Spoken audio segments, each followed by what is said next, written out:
पेश है भगवान हनुमान की एक और एक्शन कहानी।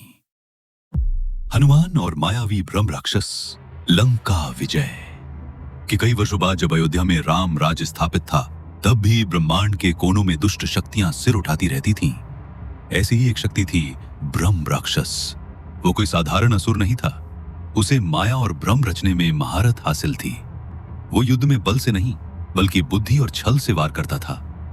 उसका सबसे बड़ा अहंकार यह था कि वो किसी के भी मन को भ्रमित कर सकता है। उसने हनुमान जी की कीर्ति सुनी थी और वो उनकी शक्ति को चुनौती देना चाहता था। एक दिन ब्रह्म राक्षस ने एक कुटिल योजना बनाई। उसने गंधर्वों के एक समूह को अपनी माया से अपहरण कर लिया और उन्हें हिमालय की एक गुप्त दुर्गम घाटी विचित्र शिला में कैद कर दिया। फिर उसने एक मायावी दूत बनाकर किष्किंधा में राजा सुग्रीव के पास भेजा। दूत ने सुग्रीव से कहा, हे वानरराज, गंधर्वों पर भयानक असुरों ने आक्रमण कर दिया है और केवल आपका सबसे शक्तिशाली योद्धा ही उन्हें बचा सकता है। भगवान राम की आज्ञा लेकर हनुमान जी तुरंत उस मिशन के लिए निकल पड़े। उन्होंने एक ही गर्जना के साथ आकाश मार्ग पकड़ लिया और हिमालय की ओर उड़ चले।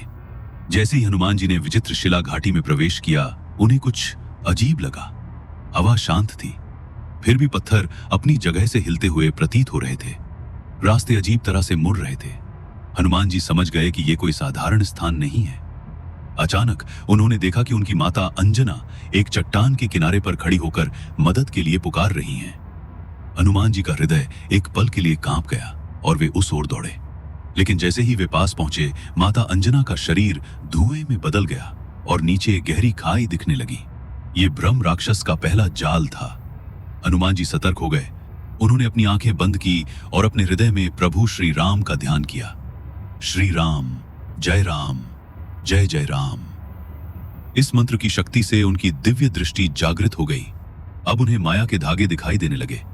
ब्रह्म राक्षस ये देखकर क्रोधित हो गया कि उसके छोटे मोटे भ्रम हनुमान जी पर काम नहीं कर रहे।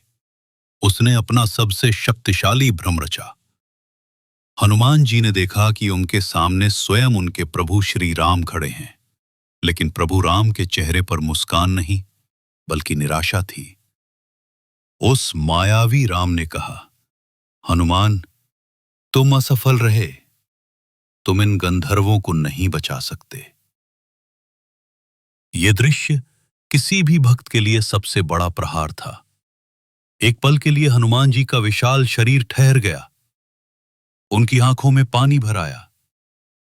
लेकिन फिर उनकी अटूट भक्ति ने उन्हें रास्ता दिखाया। उन्होंने सोचा, नहीं, मेरे प्रभु मुझसे कभी निराश नहीं हो सकते। उनकी दृष्टि में तो केवल करुणा और प्रेम है। यह निश्चय ही उस असुर की कोई चाल है। जय श्री राम।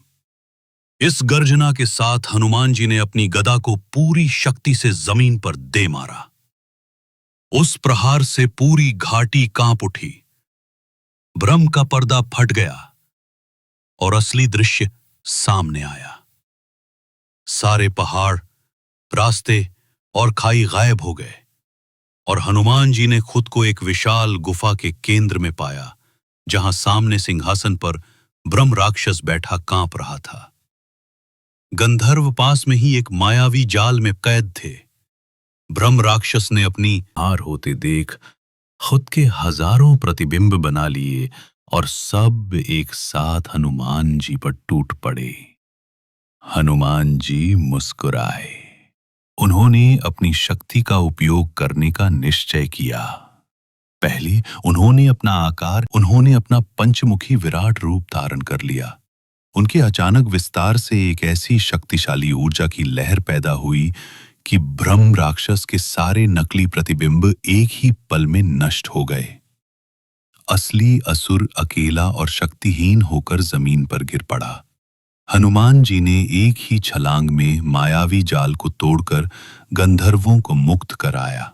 उन्होंने कांपते हुए ब्रह्म राक्षस से कहा, अधर्मी, तेरा सबसे बड़ा भ्रम यह था कि तूने सोचा कि छल कपट कभी सच्ची भक्ति को हरा सकता है। हनुमान जी ने उसे जीवन दान दिया, लेकिन उसकी सारी मायावी शक्तियां छीन ली। गंधर्वों को लेकर जब हनुमान जी अयोध्या लौटे, तो सभी ने उनकी बुद्धि और भक्ति की जय जयकार की। इस घटना ने एक बार फिर साबित कर दिया कि पवन पुत्र हनुमान केवल बल में ही नहीं बल्कि बुद्धि और भक्ति में भी सर्वश्रेष्ठ हैं।